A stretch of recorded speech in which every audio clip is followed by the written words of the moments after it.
et Julien Herbert.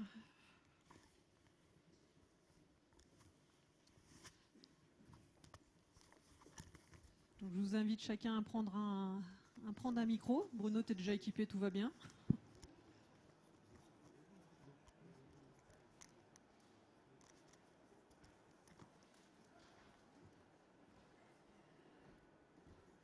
Donc pour ceux qui sont au fond, qui sont debout, je vous rappelle qu'il y a quelques places de dispo et sur le côté fenêtre, on va dire. Donc n'hésitez pas à avancer. Vous serez plus confort assis. Voilà, donc je vous propose de commencer cette table ronde sur le sujet des bâtiments réversibles. Donc toujours l'objectif bas carbone, zéro carbone, évidemment, puisque c'est la thématique de la journée, et donc relié au cycle de vie. Donc on va faire déjà un premier petit tour d'horizon avec chacun d'entre vous pour une petite présentation déjà de qui vous êtes et de ce sur quoi vous avez pu travailler sur ces sujets-là. Donc on va peut-être commencer par toi Julien, si tu veux bien. Donc Julien Herbert de l'AQC, je te laisse te présenter. Bonjour à tous, donc Julien Herbert, je suis ingénieur responsable de projet à l'agence Qualité Construction. Rapidement, l'AQC est une association d'intérêt général, on représente 52 membres du domaine de la construction, principalement toutes les organisations professionnelles qui représentent entreprises, maîtres d'ouvrage, maîtres d'œuvre, ministères, assureurs, contrôleurs techniques, et on travaille sur l'amélioration de la qualité de la construction et la réduction de la sinistralité dans le domaine de la construction. Et donc, on a travaillé sur ce sujet rapidement avec le ministère de la Transition écologique qui nous a missionné pour mener une étude sur les bâtiments réversibles. En fait, le contexte rapidement de cette étude, c'était au regard. Alors, c'est une étude qu'on a menée en 2021 et qui répondait finalement à certains enjeux sociétaux. On en a parlé, Bruno en a beaucoup parlé avant, avec l'évolution des modes de vie, le développement du télétravail, la volonté des gens d'avoir des logements un peu plus importants, des espaces extérieurs, des enjeux économiques avec l'obsolescence des locaux tertiaires. Aujourd'hui, de plus en plus de bureaux vacants. On le voit énormément dans les grandes métropoles. En région parisienne, c'est assez impressionnant de voir l'ensemble des locaux tertiaires qui sont vacants et à côté, la construction de bâtiments neufs, de bureaux neufs. Et puis évidemment, les enjeux environnementaux. Bruno en a beaucoup parlé précédemment avec la volonté de manière générale de réduire l'impact carbone des bâtiments et d'allonger la durée de vie des bâtiments par notamment la réhabilitation. Et donc cette étude a été menée justement avec VAD et Nicolas. Donc, bonjour à toutes et à tous. Donc, je me présente Nicolas Hénin, je suis chargé de mission à Ville et Aménagement Durable. Donc, pour ceux qui ne connaissent pas, VAD c'est un réseau d'acteurs de la construction et de l'aménagement de la région Auvergne-Rhône-Alpes. Et donc on rassemble plus de 420 structures adhérentes aujourd'hui. Donc ces structures viennent chez VAD pour se former, s'informer, co-construire et débattre sur des sujets pour aller vers des pratiques durables dans la construction et dans l'aménagement. Et ensuite, on a tout le travail partenarial aussi au sein de VAD. Et on aime beaucoup travailler avec des retours d'expérience, des enquêtes de terrain, d'où le fait qu'on ait travaillé avec la QC sur cette enquête sur le sujet de la réversibilité et dont on va pouvoir parler autour de cette table ronde. Bon, Bruno, tu as intervenu juste avant, mais est-ce que tu veux dire quelques mots peut-être sur OTI, c'est un peu sur ton parcours peut-être ? OTI, c'est un bureau d'études pluridisciplinaire. On est 570 par là aujourd'hui, répartis partout dans la France. Et à travers mon intervention, vous avez sûrement compris qu'on est très intéressé à faire travailler les gens ensemble, à essayer d'enlever un peu les cloisons, parce qu'il y en a, des cloisons tenaces, des cloisons adhérentes, et donc y compris au-delà de simplement à l'intérieur des entités techniques, mais aussi entre entités techniques, architectes, paysages, sociologues, maîtres d'ouvrage, réglementation. Tout ça est très cloisonné, et la logique que j'essayais d'évoquer avant pour dire il faut changer de modèle va dans le sens de faire travailler ces gens ensemble en même temps et non pas de manière séquentielle. Voilà ce que nous on essaye d'amener à travers notamment notre pôle environnement qui s'appelle AORA, ça veut dire oxygène. C'est mettre un peu de l'oxygène dans les projets. Ok. En maori. Ouais, voilà, parce qu'en fait, il fallait quand même une petite traduction. Parce qu'il y avait Aura, on avait l'impression que c'était Auvergne-Rhône-Alpes peut-être, mais bon, voilà. Donc si on en revient vraiment au sujet de réversibilité, du coup l'AQC et EVAD ont travaillé, on va dire main dans la main, hein, sur une étude de réversibilité. Alors j'ai vu Nicolas que tu avais quelques exemplaires peut-être de la... Oui, j'ai ramené quelques exemplaires. Voilà. Donc concrètement, on a une plaquette synthétique si vous n'avez pas le temps. Si vous avez un peu plus de temps, on a une plaquette un peu plus détaillée du résultat de Voilà, cette donc étude. vous avez les deux versions. Est-ce que vous pouvez tous les deux, hein, à deux voix, nous faire quand même un peu de détails sur cette étude? Déjà, un peu de détails méthodologiques peut-être. Peut-être nous rappeler aussi quelques définitions, notamment la définition de la réversibilité, parce que c'est vrai que là, on en parle, mais peut-être que ce serait bien quand même de faire un focus sur la définition. Voilà, donc de bien parler sur cette étude. Donc Julien, peut-être... Oui, rapidement sur la méthodologie, en fait, c'est pour ça qu'on s'est associé avec VAD, puisque l'idée était de faire un vrai retour d'expérience terrain. Donc VAD a fait ce travail auprès de nombreux maîtres d'ouvrage, maîtres d'œuvre, archi, bureaux d'études, contrôleurs techniques, assureurs. Et puis on a fait une étude bibliographique, puisque c'est une étude qui date de 2021, mais évidemment c'est pas depuis 2 ans qu'on travaille sur les bâtiments réversibles. Et donc on a fait à la fois cette étude bibliographique, qui nous a permis de définir justement ce qu'est un bâtiment réversible, mais Nicolas pourra donner cette définition, et puis d'avoir des constats de terrain, des difficultés rencontrées par les acteurs pour construire réversible, mais aussi des recommandations pour construire réversible. Alors on va en détailler quelques recommandations aujourd'hui, mais il y a des sujets autour de tout ce qui est collaboration entre les acteurs, des systèmes, des questions techniques, assurantielles, réglementaires, etc. Mais ça, on va pouvoir le développer peut-être par la suite. Oui, donc pour parler de la définition de la réversibilité, c'est vrai qu'il y a beaucoup de termes finalement qui gravitent autour du sujet. Et du coup, on l'a défini dans l'étude aussi la démontabilité, par exemple. Voilà, ça peut se rapprocher de la réversibilité du foncier. Un bâtiment qu'on va pouvoir démonter pour restituer le terrain naturel à son origine en ayant un impact minimum. Après, la définition qu'on a retenue de la réversibilité, puisque c'est le sujet, elle a été aussi validée avec un groupe de travail qui a accompagné l'étude. L'histoire était de savoir qu'on parle tous de la même chose quand on dit le mot réversibilité.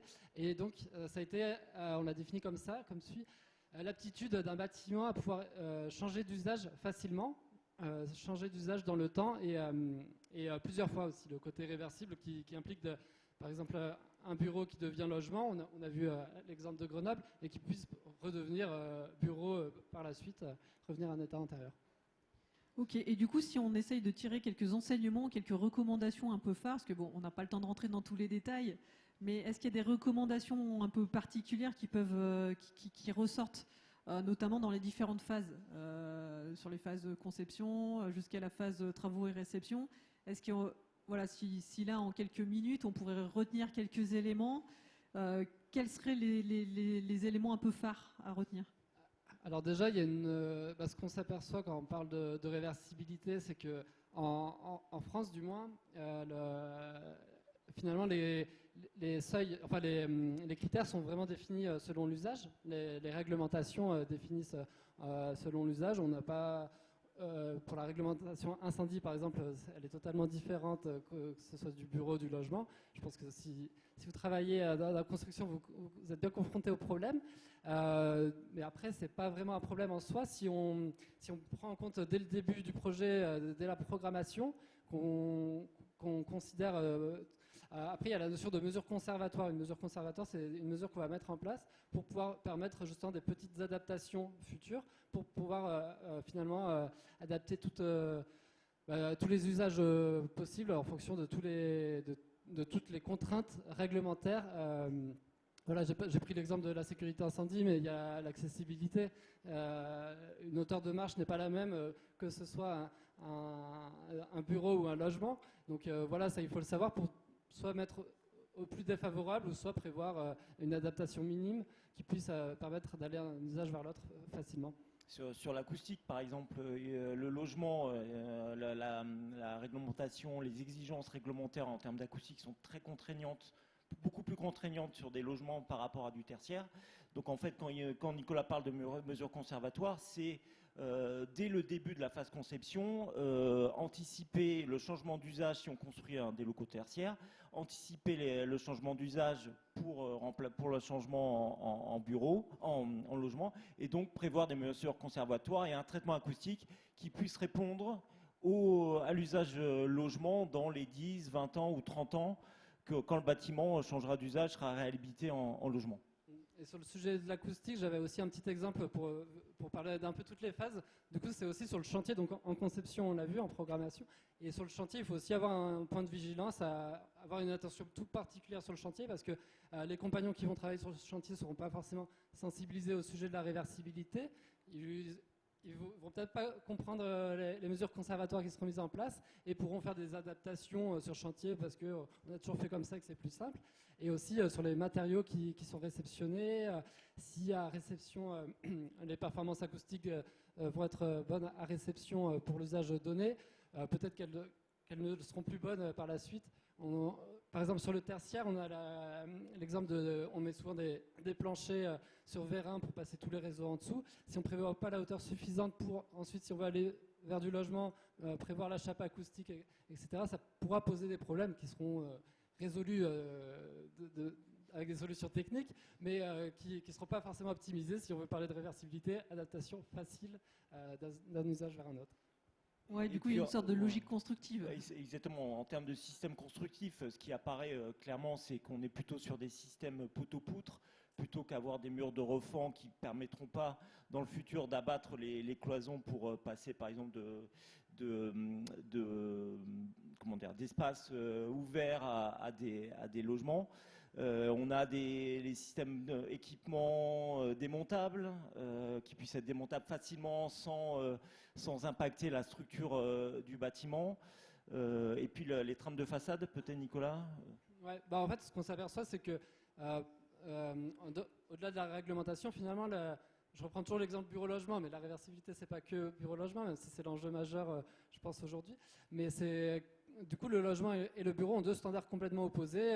Pour le logement, on a plus tendance à faire des voiles béton plein. Ça traite le problème d'acoustique entre logements. Ça permet d'avoir la chambre handicapée, le salon, avec une façade, du coup, très différente. Enfin, je veux dire, on voit une façade d'un immeuble de logement, on voit tout de suite où est le salon, avec le balcon, les grandes ouvertures, et où sera la chambre. Si on va aller vers du bureau, le bureau c'est une trame très, très tramée justement, avec un module de façade préfabriqué d'1,35 m, ça fait une trame de 2,70 m, et c'est pas finalement les mêmes trames que... donc voilà, ça peut poser des problèmes. Sur la hauteur aussi, on a vu que les bureaux à Grenoble avaient une hauteur généreuse. Finalement, c'est aussi peut-être faire des logements avec des hauteurs plus généreuses pour pouvoir après accueillir différents usages. On peut avoir des logements à 2,70 m sous plafond, c'est pas un péché si on n'est pas à 2,50 m sous plafond. Du coup, finalement, c'est peut-être aussi aller vers un peu plus de générosité, de flexibilité des espaces et des trames et des volumes. C'est vrai que là-dessus, Bruno, toi, tu me parlais de simplifier les circulations verticales. Est-ce que ça pouvait être aussi une application et que la techno était un socle intéressant et nécessaire, mais pas forcément que suffisant? Je crois qu'il y a une adaptation de culture. J'arrête pas de parler de ça, hein. Mais c'est nécessaire parce qu'en gros, la logique, c'est d'essayer de comprendre comment on met le carbone comme un indicateur de conception. Et si chaque fois qu'on doit changer d'usage, on devrait oublier le mot fin de vie, ça ne devrait plus exister. Pour l'instant, c'est un peu intello comme posture, mais demain, ça deviendra clairement économique. On n'aura plus les moyens de déconstruire et de reconstruire. Ça n'existera pas. Je ne parle pas que d'argent, je parle aussi d'énergie grise et de carbone, bien sûr. Donc, comment on ne pourra plus faire ça? Ça veut dire qu'aujourd'hui, quand on fait des bâtiments neufs, comment on préfigure, non pas la fin de vie, mais la fin d'usage, le fameux cradle to cradle dont on entend parler depuis 20 ou 30 ans, peut-être que ça n'existe plus. Peut-être que on n'est pas dans la fin du bâtiment, mais on est dans la fin de l'usage. Et comme on est dans la fin de l'usage, ça veut dire qu'on ne peut pas trop investir en carbone pour porter l'usage d'après, puisque on ne sait pas quel sera cet usage. Donc la logique de préfigurer le futur usage des projets que l'on fait, qu'ils soient d'ailleurs de bâtiments ou de territoires, c'est aussi d'essayer de comprendre comment on porte le moins possible le futur usage en termes de carbone. Et ça, c'est pas si simple que ça. C'est vraiment un sujet, c'est pour ça tout à l'heure j'ai parlé d'analyse paramétrique, etc., parce que c'est vraiment assez complexe. Et c'est encore plus complexe parce que ça fait travailler des gens dont le métier n'est pas du tout le même. Bien sûr, il y a l'acoustique, mais il y a aussi le feu, la transmission de feu d'un niveau à l'autre, que les professionnels appellent le C+D. C'est pas du tout pareil entre niveaux de tertiaire qu'entre niveaux de résidentiel, et encore moins pareil entre résidentiel et tertiaire ou inversement. Il y a aussi les circulations verticales qui aujourd'hui sont contraintes par des réglementations, incendies notamment, qui ne sont pas les mêmes pour les ERT, les établissements qui reçoivent des travailleurs, pour les ERP, les bâtiments qui reçoivent du public, et les bâtiments résidentiels. Chaque tuyau vertical dans un bâtiment a un cadre réglementaire différent. Qu'est-ce qu'on fait quand on fait la réversibilité? On fait 3 circulations verticales. Il faut être pragmatique. Donc ça, on ne va jamais trouver un promoteur qui va dire « Ok, on va faire 2 gros trous comme ça de plus dans mon immeuble de surface que je ne pourrais pas vendre, mais que je devrais construire, et qui en plus vont avoir de l'impact carbone. » Donc ça, il y a tous ces éléments-là. Il y a aussi un certain nombre d'éléments structurels, il y a des éléments de stabilité au feu. Donc on s'aperçoit qu'il y a une espèce de millefeuille réglementaire. Et là, quand je disais tout à l'heure que tout le monde doit s'y mettre à cette chose-là, à cette transition, à cette rupture, aussi les cols blancs, c'est-à-dire aussi ceux qui fabriquent les textes de manière à arrêter d'empiler les sécurités les unes sur les autres. Qui d'entre vous n'a pas dit « Ah bah c'est bon, j'ai trouvé le bon texte. Ah non, il renvoie à celui-là. Ah mais il renvoie à celui-là. » C'est-à-dire qu'il n'y a pas de travail de in and out. C'est-à-dire qu'il n'y a pas de travail de synthèse quand on fait évoluer. Et là, on est devant un enjeu tellement abrupt qu'il faut absolument simplifier en enlevant des choses. Faites-moi pas dire ce que je n'ai pas dit. Je n'ai pas dit simplifier en enlevant les contraintes. Parce que c'est bien la sécurité des personnes, c'est bien la sécurité des biens, c'est nécessaire. Mais simplement faire de l'analyse pour que l'application des nécessités de sécurité soit plus simple pragmatiquement. Justement, il me semble que dans les études de réversibilité, donc dans les retours d'expérience qu'il y a et tout ça, il y a quand même pas mal de choses autour des évolutions, enfin autour de la réglementation et de comment arriver à concilier les différentes réglementations. Et justement, est-ce que Julien, tu peux nous parler un petit peu des évolutions qui sont en cours? Alors déjà, peut-être éventuellement s'il y a encore des exemples sur cette partie réglementaire dans les retours d'expérience, mais surtout nous dire vers où on va. Est-ce qu'il y a des évolutions qui sont plutôt dynamiques et positives? Alors, on voit très bien, il y a quand même encore des freins réglementaires, mais que ce soit au niveau du CCH, de la Code de la construction, mais aussi au niveau local. Parfois, il y a des gabarits qui sont obligatoires avec des hauteurs limitées, etc. Mais au niveau de la réglementation, en effet, aujourd'hui, on voit que le ministère est en train d'essayer de faire évoluer l'ensemble des réglementations. Il y a eu la réécriture du CCH il y a 1 ou 2 ans. On va de plus en plus vers essayer de trouver des exigences qui soient les mêmes, quel que soit l'usage du bâtiment. En tout cas, c'est les retours qu'on a, nous, auprès du ministère. On a eu un travail qui a déjà été lancé sur les immeubles de moyenne hauteur, sur la sécurité incendie, donc au-dessus de 28 mètres, entre 28 et 50, où l'idée était d'avoir les mêmes exigences en termes de sécurité incendie, quel que soit l'usage du bâtiment. Mais de ce que nous on entend auprès du ministère, c'est que l'idée c'est de faire ça sur l'ensemble des thématiques acoustique, incendie, accessibilité PMR, afin de faciliter justement la mise en œuvre de bâtiments réversibles. Et une autre chose qui va plutôt dans le sens du développement des bâtiments réversibles, c'est la loi climat résilience qui a été publiée en août 2021, qui impose aujourd'hui la réalisation d'une étude pour déterminer le potentiel de changement d'usage d'un bâtiment neuf, mais aussi d'un bâtiment avant démolition. Donc ça, c'était dans la loi de août 2021. Et aujourd'hui, il y a un travail de concertation autour de l'écriture de décret d'application de cette étude qui va déterminer à la fois le contenu de l'étude et puis quels seront les acteurs qui pourront réaliser cette étude. Donc on voit que c'est inscrit dans la loi. Alors on ne parle plus de bâtiments réversibles, on parle de bâtiments évolutifs. Donc ça va au-delà des bâtiments, de la changement d'usage, ça peut aller jusqu'à une petite extension du bâtiment qui puisse permettre des usages différents. Mais on voit que la réglementation et puis dans les textes de loi commencent à intégrer ces sujets de réversibilité. liées de toute façon aux enjeux dont on a parlé, de réduction de l'impact carbone des bâtiments, d'allongement des bâtiments de vie, de réhabiliter plutôt que démolir, etc. Donc on est plutôt sur une note positive. Oui, je pense qu'il faut être positif. Il y a beaucoup de choses à faire, mais on peut être positif, en effet. Ouais. Voilà, c'est ça, l'idée c'est ça. Cette histoire de réversibilité, le marronnier, c'est résidentiel tertiaire. Hein. Il faut aller beaucoup plus loin dans la logique de changer l'usage. Par exemple, quand on fait un bâtiment d'enseignement, est-ce qu'on peut imaginer que dans 30 ans, on enseignera de la même manière à nos gamins? Bien sûr que non. Donc là, le changement d'usage, il va être dans un changement de pratique. Est-ce qu'on peut imaginer qu'on va soigner de la même manière dans 30 ans?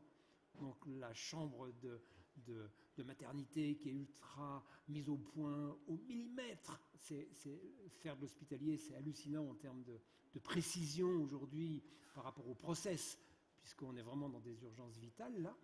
Eh bien, est-ce que dans 30 ans, on imagine qu'on va soigner comme aujourd'hui? Bien sûr que non. Donc il faut avoir aussi cette humilité-là de ne pas imaginer, laisser sa grosse trace là, mais avoir un peu plus d'agilité, peut-être emprunter aux urbanistes. Hein, quand un architecte, un ingénieur fait un bâtiment, il fait son bâtiment. Il y a un côté un peu old school. Quand un urbaniste intervient sur le territoire, il y a beaucoup plus d'humilité, puisqu'il sait que le territoire était là avant. Ça n'existe pas, excepté dans certains pays gaziers, on va dire, de créer des villes de toutes parts. On crée la ville sur la ville, on l'étend, on la restructure. Donc un urbanisme, il fait une intervention à un moment, et puis il s'en va. Et il laisse la place à quelqu'un d'autre, puisqu'une génération après, il faudra arriver à faire pareil avec les bâtiments, de manière à ce qu'on fasse une intervention sur un bâtiment d'enseignement, en se débrouillant pour que ça marche le mieux possible avec le moins d'impact carbone possible tout de suite, mais qu'on laisse la possibilité d'avoir une forme d'enseignement qu'on ne connaît pas aujourd'hui. C'est ça, et c'est intéressant aussi. C'est quand même plus intéressant comme boulot, de faire comme ça. Voilà, ça c'est bien, c'est positif aussi, c'est intéressant. C'est intéressant, c'est optimiste, donc on voit que les choses évoluent dans le bon sens, donc c'est parfait. Je veux juste le temps qui passe, donc déjà un grand merci pour vos retours.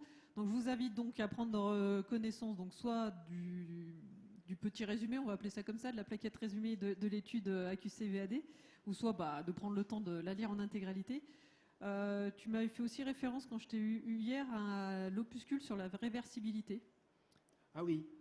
Voilà, donc j'invite aussi tout le monde. C'est un travail qu'on est en train de faire. Voilà, travailler en collaboration avec des architectes. Avec Anne Démiance, architecte, et il y a un petit bouquin qui va sortir sur la réversibilité, qui va s'appeler Réversibilité.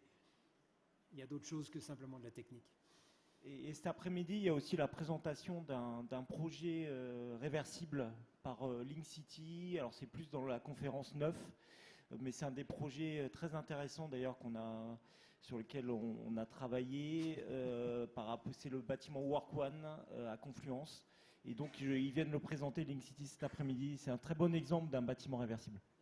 C'est aussi un exemple de bâtiment réversible contextualisé, parce que comme l'a bien dit Bruno, on ne peut pas trop prévoir l'avenir. On ne sait pas ce qui se passera dans 30 ans. Là, c'est un projet qui est à Confluence, un quartier où on peut savoir quel sera le devenir du quartier. Ils ont plutôt travaillé sur une réversibilité à 10 ans. Donc voilà, à découvrir cet après-midi. Voilà, donc on voit que c'est bien un sujet d'actualité. Alors on a débordé un petit peu sur le timing, mais encore un grand merci. Ouais.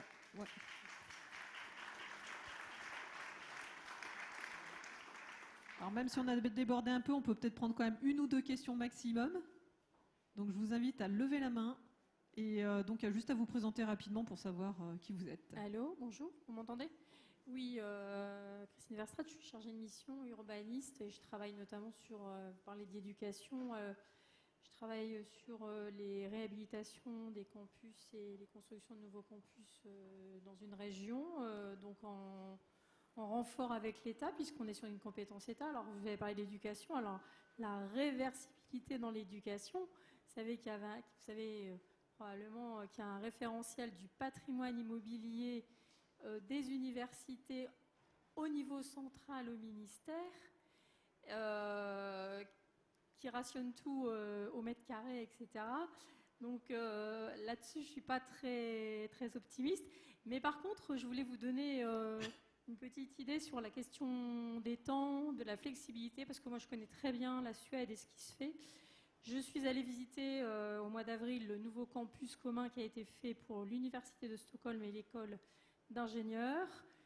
Ça a été travaillé en amont depuis les années 2010 sur toutes les questions de biodiversité, biotope, etc. Ils ont fait un campus en partant de rien, en gérant toutes les questions d'eau, de biodiversité, de bâtiments, de solaire, etc. Et il y a eu de la recherche en amont. Et tout ça est fait par une entreprise publique d'État, détenue à 100% par l'État. Et c'est beaucoup plus flexible que l'administration française. Et je peux vous donner un autre exemple aussi d'une résidence étudiante qui a été faite à Göteborg, qui est un living lab et qui a construit 34 chambres étudiantes pour faire des projets de recherche pendant 10 ans. Et au bout des 10 ans, on déconstruit la résidence pour continuer les recherches.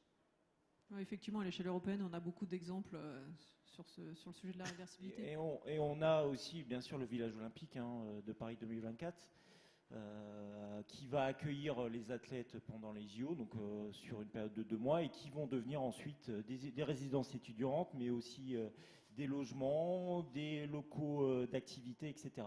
Et là, bon, j'en ai pas parlé, mais on est sur il y a eu un permis de construire double état où ils ont déposé le permis à la fois pour un usage de chambre d'athlètes et pour les autres usages qui seront conservés en phase d'héritage.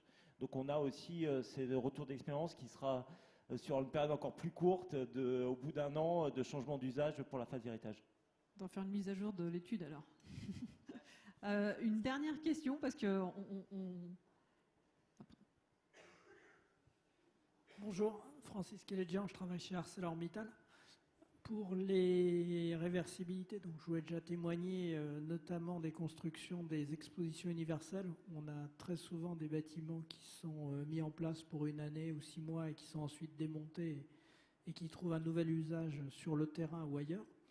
Mais par rapport à vos interventions et notamment la hauteur d'étage du bâtiment, ça soulève plusieurs questions. Alors, une qui vient d'être évoquée, c'était le double usage au moment du dépôt du permis. Ça reste un sujet très marginal, mais qui devrait se développer pour ne pas réinstruire au cours du 2e usage toute la procédure administrative. C'est du temps gagné et c'est aussi une sécurisation pour le promoteur. Et l'autre sujet sur la hauteur d'étage, en fait, elle rejoint aussi des questions d'urbanisme, notamment les hauteurs limites dans le PLU. Qu'aujourd'hui, quand on fait du bâtiment de 7-8 étages, eh ben, on met 2,50 m hauteur libre, on est à 24 mètres de hauteur, et si on met 2,70 m, ben, on va affleurer les 28 mètres et on va aussi changer de régime réglementaire. Donc ça me semble être aussi un sujet, cette hauteur d'étage entre le bureau, le logement ou d'autres usages déterminante. Et je ne sais pas si vous avez peut-être plus à nous dire sur cette hauteur d'étage. Est-ce qu'elle est amenée à... Oui, bah c'est vrai que c'est un point qui revient souvent. Enfin, c'est le point de la rentabilité. On va rajouter 20 cm à chaque étage, on va perdre tout un niveau, on va perdre autant de mètres carrés. Mais oui, ce serait peut-être quelque chose qui serait intégré dans les documents d'urbanisme, dans les plans locaux d'urbanisme, de pouvoir déroger à la règle de la hauteur pour pouvoir ne pas perdre un étage si on donne plus de hauteur au logement. Donc, ouais, mais après, à ma connaissance, il n'y a pas encore de... Après, je sais que la loi Allure permet déjà de déroger aux règles de hauteur en fonction des gabarits, dans le cadre de logement social, en fonction des gabarits environnants. Du coup, ce serait je pense qu'on peut imaginer des évolutions qui aillent dans le bon sens. Après, à ma connaissance, je n'ai pas encore de connaissance de réglementation de plan local d'urbanisme qui prennent en compte la réversibilité pour permettre... Alors, tout le monde me fait signe 2 minutes, mais vraiment 30 secondes en fait. 30 secondes. Ce qui est très clair, c'est que les cols blancs doivent s'y mettre, mouiller la chemise, et que ce n'est pas possible, comme c'est le cas aujourd'hui, d'imaginer que ce n'est que nous, les cols bleus, les opérationnels, qui feront le taf. Les cols blancs doivent mouiller la chemise aussi. Les lois, les banques, les assurances. Et donc au niveau local comme au niveau national, en fait, c'est ce qu'on voit Bien avec sûr. les contraintes des PLU et puis des réglementations, des exigences réglementaires thématiques. Voilà, bah encore un grand merci. On voit que c'est un sujet qui amène beaucoup de discussions. Donc je vous invite maintenant à un petit temps de pause déjeuner. Et donc on se retrouve ici sur cette plénière rénovation à 14h40 pour un programme bien chargé aussi pour cet après-midi. Voilà, bon appétit à tous.